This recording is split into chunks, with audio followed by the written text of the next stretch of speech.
जय Malhar news चॅनलच्या सर्व प्रेक्षकांना सपना चौधरीचा नमस्कार। नंदुरबार आगारात बेशिस्त पार्किंगवर लगाम, नियमानुसार पार्किंग व्यवस्था सुरू। आगार परिसरात पार्किंगसाठी अधिकृत टेंडर, नियमभंग करणाऱ्यांवर कारवाईचा इशारा। बेशिस्त वाहन पार्किंगमुळे वाढलेल्या समस्येवर आगार प्रशासनाची कारवाई। नंदुरबार आगारात ठराविक ठिकाणीच वाहन पार्किंग करण्याचे आवाहन। नंदुरबार आगार परिसरात वाहनांची बेशिस्त पार्किंग वाढत असल्याने प्रवाशांना तसेच बस वाहतुकीला मोठ्या अडचणींचा सामना करावा लागत होता। ही समस्या लक्षात घेऊन आता आगार प्रशासनाकडून नियमानुसार पार्किंगची व्यवस्था करण्यात आली असून त्यासाठी अधिकृत टेंडरही देण्यात आले असून त्यामुळे वाहनधारकांनी ठरवून दिलेल्या जागेतच आपली वाहने पार्क करावीत, असे आवाहन आगार प्रमुख संदीप निकम यांच्या वतीने आवाहन करण्यात आले आहे। दरम्यान आगार परिसरात कोणीही बेशिस्त किंवा नियमबाह्य पार्किंग करताना आढळल्यास त्यांच्यावर नंदुरबार वाहतूक शाखा आणि प्रादेशिक परिवहन विभागाकडून कारवाई केली जाणार असल्याचेही स्पष्ट करण्यात आले आहे। यासंदर्भात संबंधित विभागांशी सातत्याने पत्रव्यवहार सुरू असून प्रवाशांनी आणि वाहनधारकांनी सहकार्य करून पार्किंगची शिस्त पाळावी, जेणेकरून कोणतीही दुर्घटना घडणार नाही, असेही आवाहन करण्यात आले आहे। सपना चौधरी, जय मल्हार न्यूज, नंदुरबार। सद्यस्थितीत नंदुरबार आगारामध्ये जे पार्किंगची मोठ्या प्रमाणावर समस्या येत होती, त्या अनुषंगाने गेल्या 2.5 वर्षापासून माझा पाठपुरावा होता की या ठिकाणी पार्किंगची व्यवस्था प्रवाशांसाठी होणं गरजेचं असल्यामुळे या ठिकाणी राज्य परिवहन महामंडळाच्या विभागीय कार्यालयाकडून ई निविदा काढून तसा निविदा काढल्यानंतर ती एका वेंडरला देण्यात आलेली आहे आणि नंदुरबार बस स्थानकामध्ये या ठिकाणी पार्किंगची व्यवस्था आम्ही केलेली आहे।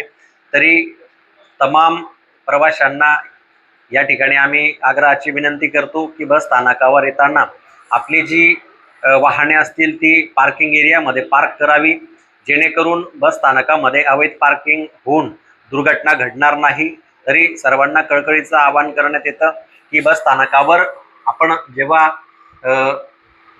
प्रवासी वाहतुकी दरम्यान कोणी प्रवासी येत असतात त्यांची जी वाहने असतात ते पार्किंग झोनमध्येच पार्किंग करावी, जेणेकरून कुठलीही दुर्घटना या ठिकाणी घडणार नाही। बस स्थानकामध्ये जे काही अवैध पार्किंग होत असतं, या अवैध पार्किंग रोखण्यासाठी RTO, परिवहन विभाग, त्याचप्रमाणे वाहतूक पोलीस विभाग यांच्या माध्यमातून जॉईंट कारवाई बऱ्याचदा करण्यात येते।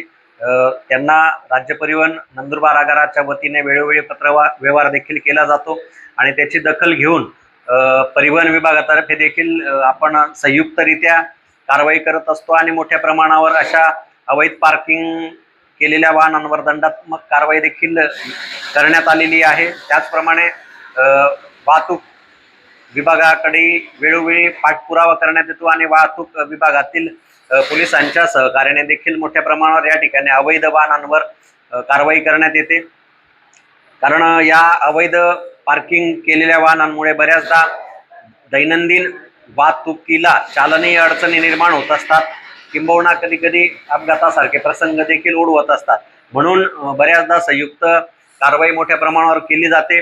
त्याचप्रमाणे जे बस स्थानकाचं मुख्य प्रवेशद्वार आहे त्या ठिकाणी येण्या जाण्यामध्ये जो एक खड्डा पडलेला आहे त्याचं देखील या ठिकाणी विभागीय कार्यालयाकडे पत्रव्यवहार केलेला आहे।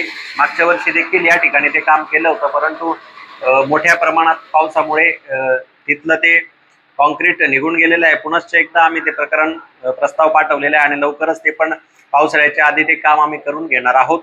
आणि या निमित्ताने पुन्हा सर्वांना एकच विनंती राहील की राज्य परिवहन महामंडळाची बस आपली आहे, प्रवाशांच्या सेवेसाठी आहे। म्हणूनच बस स्थानकाच्या आवारामध्ये येताना प्रत्येक प्रवाशाने आपली स्वतःची, आपल्या वाहनांची आणि इतरांची काळजी घ्यावी। या ठिकाणी मध्यंतरीच्या काळामध्ये एक बस शनी मांडळवरून नंदुरबारकडे येत असताना साधारण वावदच्या अलीपलीकडे वायरिंगचा थोडा इश्यू झाल्यामुळे त्याची लाईट व्यवस्था बंद झाली होती आणि त्यामध्ये चालकाचा निष्काळजीपणा आढळून आलेला होता। त्या प्रकरणी योग्य ती कार्यवाही, प्रमादीय कारवाई करण्याची प्रक्रिया सुरू आहे।